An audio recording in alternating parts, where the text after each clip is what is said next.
Acts chapter 17 verse 11. Now the Berean Jews were of more noble character than those in Thessalonica, for they received the message with great eagerness and examined the scriptures every day to see if what Paul said was true. Magandang araw, ang tatalakayin po natin yung araw sa ating daily devotion ay ang Reformation. At ang ano pong katuruan na natutuhan ko ngayong araw kay Pastor Russell Ocampo ay Reformation is about the return to the Bible. Yung Reformation po ay isang panahon ng pagbabalik loob sa mga principles po ng Bible.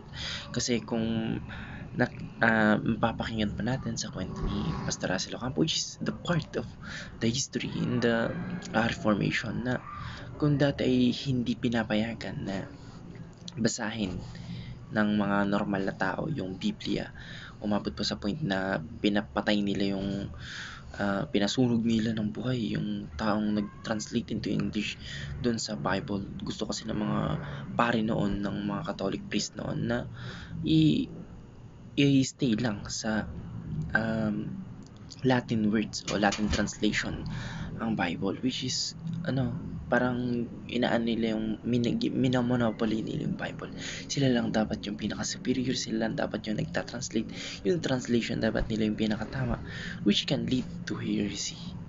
Kaya sa Acts chapter 17 verse 11 po, makikita po natin yung mga Bereans na nagsasaliksik o nagre-research ng kasulatan upang tiyakin po at siguraduhin kung yung mga tinuturo ba ni Paul ay ayon po sa Biblia. Kagaya pa ng sinabi ni Pastor Russell Ocampo na though wala pa yung Old Testament nun, meron silang hawak-hawak na, at least meron silang hawak-hawak na Bible kahit na ito ay ang Old Testament. Ito pa isang example ng pagbabalik ng sa salita ng ating Panginoon Diyos upang malinawan po tayo yung mga sa mga katuruan at sa kamalian na pwede nating maiwasan, o sa mga errors as a human being. We are bound to be incorrect or imperfect rather. At dahil nga imperfect tayo, minsan may mga translation tayo o mga sariling pananaw o pagkakaintindi doon sa verse na pwedeng mali, which can lead to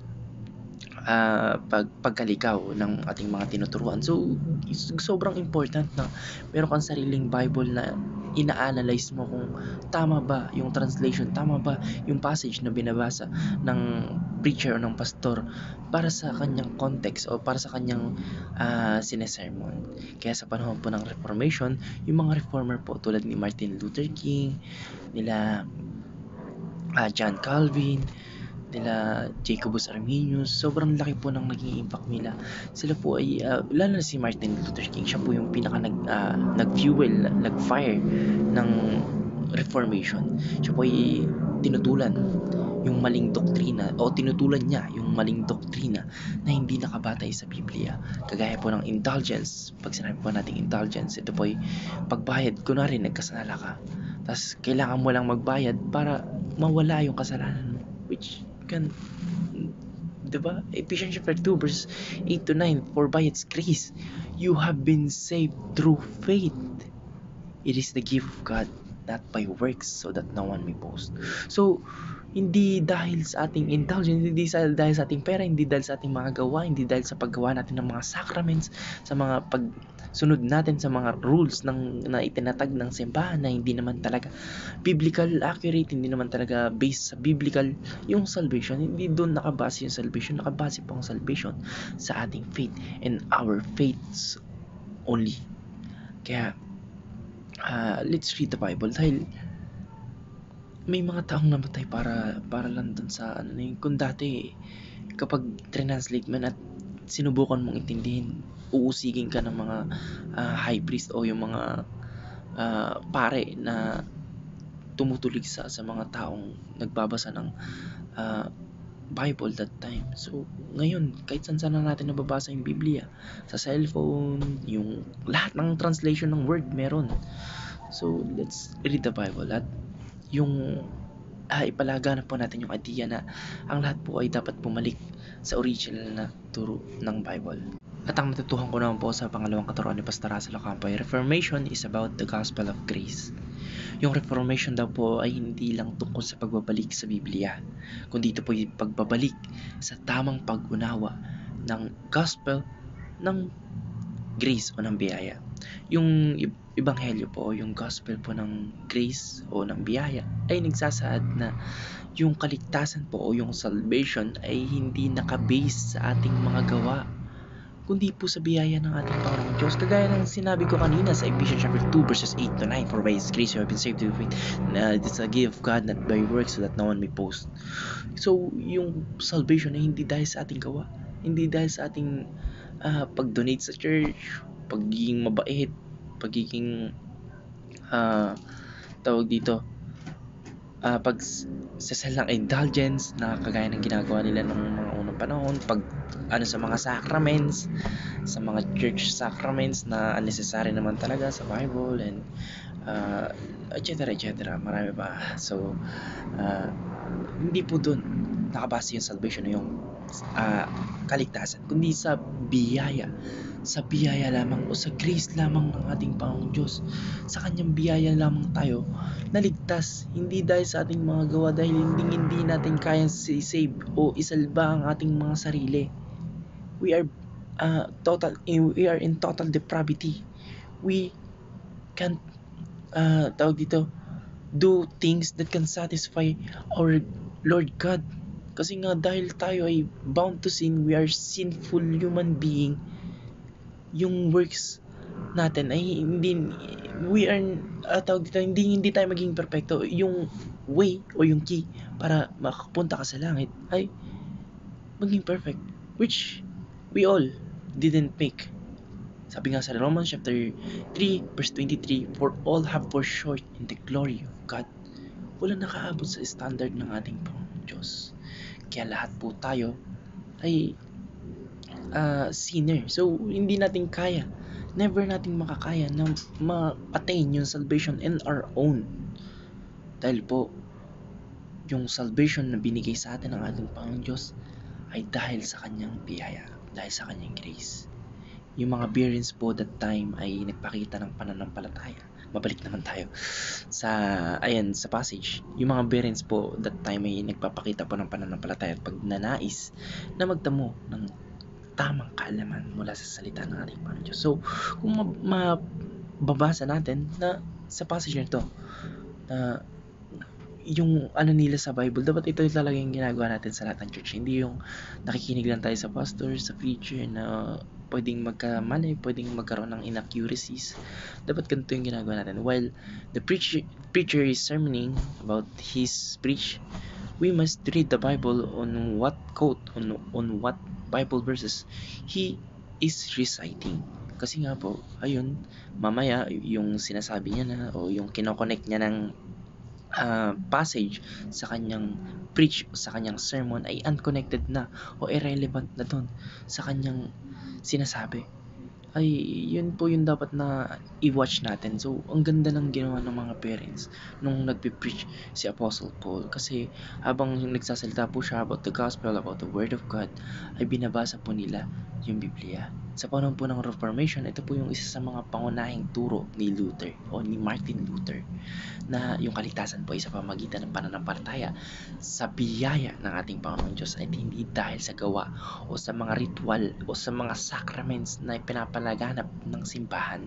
So that time kasi yung Catholic Church, tawag dito, ang daming ginagawa na labag o against sa totoong kasulatan o sinasabi ng ating Panginoon Diyos sa Biblia. So yung Reformation po ay isang pagbabalik sa simpleng message ng gospel, kung saan yung bawat isa po ay tinatawag na magtiwala sa ating Panginoong Jesucristo para sa kaligtasan, dahil hindi naman talaga natin kayang iligtas ang ating mga sarili. Kagaya ng sinabi ko kanina, na never natin mas maliligtas yung ating mga sarili. Yung requirements para makapunta ka sa heaven ay pagiging perpekto. Pero dahil hindi natin kaya yun, ang ating Panginoong Jesucristo lang, sa pananampalataya niya lang tayo nagiging righteous, nagiging perfect sa mata ng ating Panginoong Diyos. Kaya kagaya pa ng tinuturo o pinaglalaban ni Martin Luther, magtiwala po tayo sa ating Panginoong Jesucristo. Doon lang po natin makakamit ang tunay na kaligtasan. At ang natutuhan ko naman po sa pangatlong katuruan ni Pastor Russell Ocampo ay Reformation is about the Lordship of Christ. Ang Reformation daw po ay may malaking emphasis na pagkakaroon ng ating Panginoong Kristo bilang isang Panginoon sa buhay ng bawat isa sa atin. Yung Reformation po ay nag-highlight sa Lordship ng ating Panginoong Jesus. Siya po ay may kapangyarihan, siya po ay may otoridad, at hindi lang sa tawag dito, sa mga leader ng church, sa mga church mismo, kundi sa lahat po ng mga tao.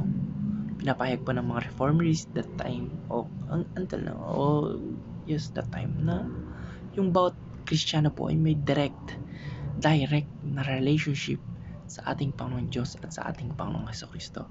At hindi na natin kailangan dumaan sa mga intercessors, calamari, sa mga saints, sa mga apostles, sa mga sinasabi nilang saints, dinidiklara nilang saints. Hindi na natin kailangan ipadala sa kanila o sa mga yumaong nating mahal sa buhay o sa mga yumaong saints yung ating panalangin. Dahil nga sinasabi sa ating Bible na Jesus is the only way, the truth, and the life.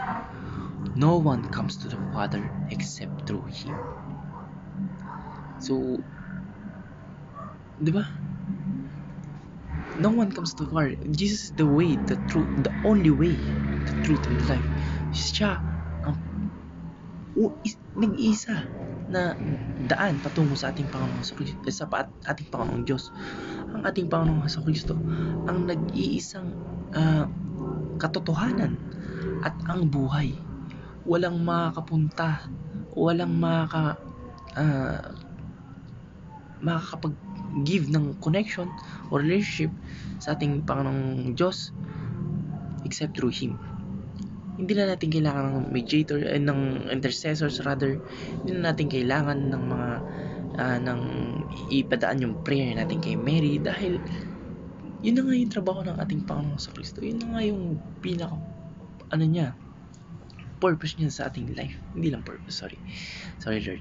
Yun na nga yung trabaho ng ating Panginoong Jesucristo. At walang sinabi sa Biblia na Mary is one of the way. Tawag dito, saints is one of the way through Lord God. Wala. Ang ating Panginoong Jesucristo lang ang nag-iisang daan, ang buhay at ang katotohanan. Walang makakapunta sa ating Panginoong Diyos except through Him. He's the only way, the truth, and the life. Kaya pinapalakas po ng idea ng ating Panginoong Jesucristo rather yung lahat ng bagay at yung buhay ng isang Kristiyano ay dapat magpakita, o ito po yung mas pinapa-highlight ng ating Panginoong Jesucristo, na lahat po ng Kristiyano ay dapat magpakita ng pagpapasakop sa kanyang kalooban. So, as a Christian, dapat kung ano yung ginawa ng ating Panginoong Jesucristo dito sa mundo, gawin natin lahat para maging kagaya ng kung ano yung ginawa niya, para maging kagaya niya, parang mas maging Christ-like, kumbaga. Yun lang po. Maraming salamat and God bless. Amen.